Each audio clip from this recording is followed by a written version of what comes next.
Untuk rekapitulasi hasil penghitungan suara itu KPU membuat aturan bahwa selambat-lambatnya tanggal 14, kalau dihitung malah dia menuliskan persisnya sebelum tanggal 14, tapi penghitungan sampai tanggal 14.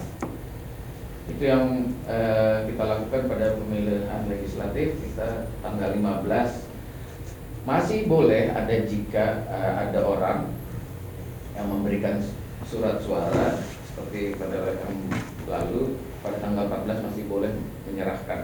Apakah itu lewat pos? Tidak harus lewat pos, tapi dengan menyerahkan juga masih kita bisa lakukan. Ya, jadi kalau yang lewat pos tanggal 14 kita hitung, Pak. tanggal 14. Iya. Ini kalau jamnya 14 hari apa? Senin. Jamnya sama aja. Ya, sama lah. Ya sama Mungkin ya, tidak salah ingat juga. Ini.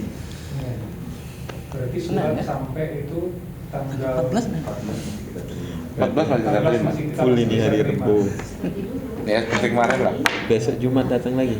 Kan ada Iya. Jumat, Sabtu, yang Rebo, TPS yang tanggal 5 Senin. Ya, tanggal 14 Baru mulai jam lega 10 sudah. sampai selesai. Indonesia.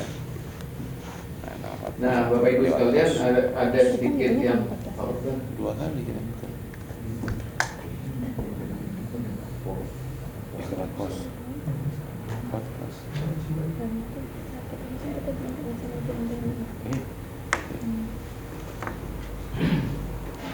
Seperti yang kita ketahui, pom-pom yang paling penting adalah yang kita telah lakukan adalah C6, sudah kita lakukan adalah surat pemberitahuan pemungutan suara kepada pemilih, dan ada pom-pom penghitungan itu C1.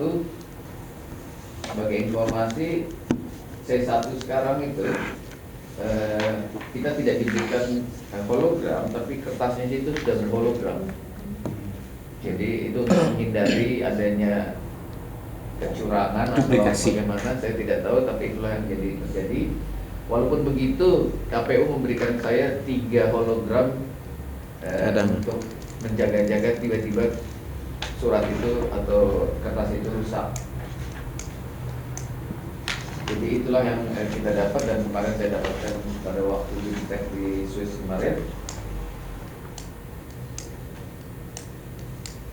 Jadi nggak terlalu banyak juga ya pom-pomnya ya. Tidak terlalu banyak. Bagus Hasan, jadi nggak terlalu capek saatnya.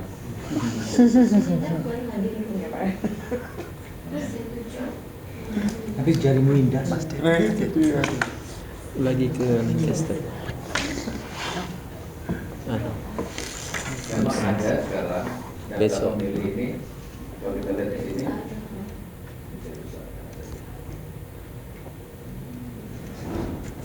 Itu ada tanda plus.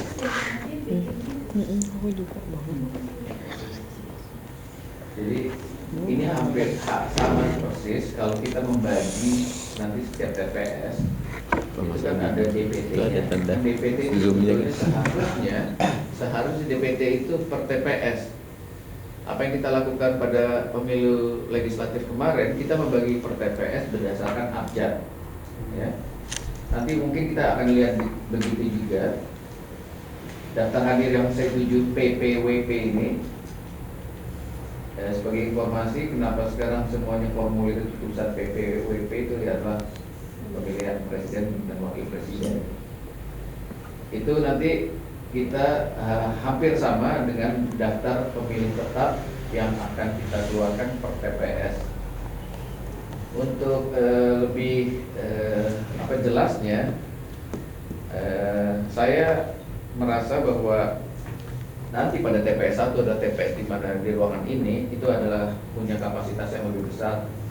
Jadi seluruh yang pemilih yang mempunyai A5 atau yang tidak terdaftar itu mungkin nanti di bagian bawah, di bagian penerima surat-surat A5 atau pemilih-pemilih yang belum terdaftar itu akan mengarahkan ke TPS 1. Dan itu juga yang nanti kita buatkan BPK yang khusus adalah untuk hanya di TPS 1. Itu akan memudahkan juga kita berkonsentrasi dan kita juga bisa melihat hanya orang-orang konsentrasi surat suara juga. Mungkin surat suara ini karena TPS-nya mungkin akan yang lebih besar dan ruangan juga ada 3, kita akan buat itu konsentrasinya di TPS 1 yang lebih besar. Sebagai informasi, kemarin kita mendapat informasi bahwa Pak Dubes memberikan izin untuk kita bisa memakai ruang tunggunya beliau untuk TPS 3 ya. Jadi nanti yang TPS 3 yang kemarin di bawah lagi itu naik jabatan. akan naik Di ke ruang sini, Pak, ruangan ini. sini. Oh di terasnya Bapak Bapak Ruang tol. Dubes. Ya, artinya ruangannya bagus untuk foto-foto juga cocok gitu. Nanti kita foto bareng ya. Dengan senang hati, Pak. Udah di booking. Pak Ketua, saya mau usul aja ini.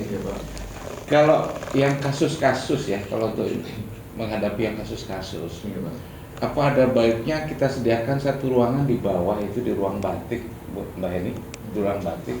Jadi semua persoalan yang kasus itu dihadapkan dulu di situ. Ketika sudah selesai persoalannya baru dikirim ke kita.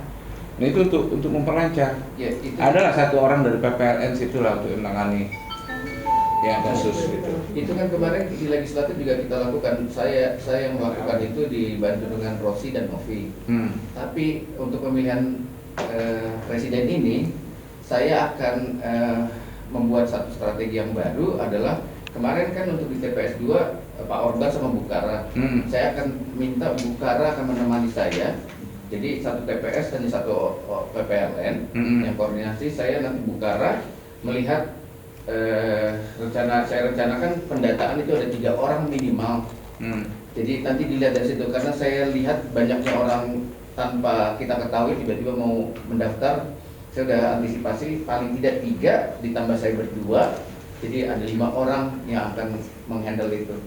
Pun ada kejadian ini saya harus terbuka juga. Orang datang dengan surat suara, Pak saya mau nyoblos di sini gitu. Saya kasih tahu lagi bahwa kejadian itu mungkin akan terjadi juga gitu. Padahal dia harusnya lewat pos. Harusnya lewat pos. Enggak tegas aja gitu. Aku agak curiga akan banyak yang berusaha begitu lagi gitu. Ya bukan curiga sama orang tapi ya Difilter dari depan. yang filternya harus lebih tegas lagi. Mungkin nanti kita pikirkan lah filternya bagaimana tindakannya, tapi kita tetap aja mengakomodasi keinginan orang tetap untuk memilih. Yang saya mau tekankan juga dalam sini ada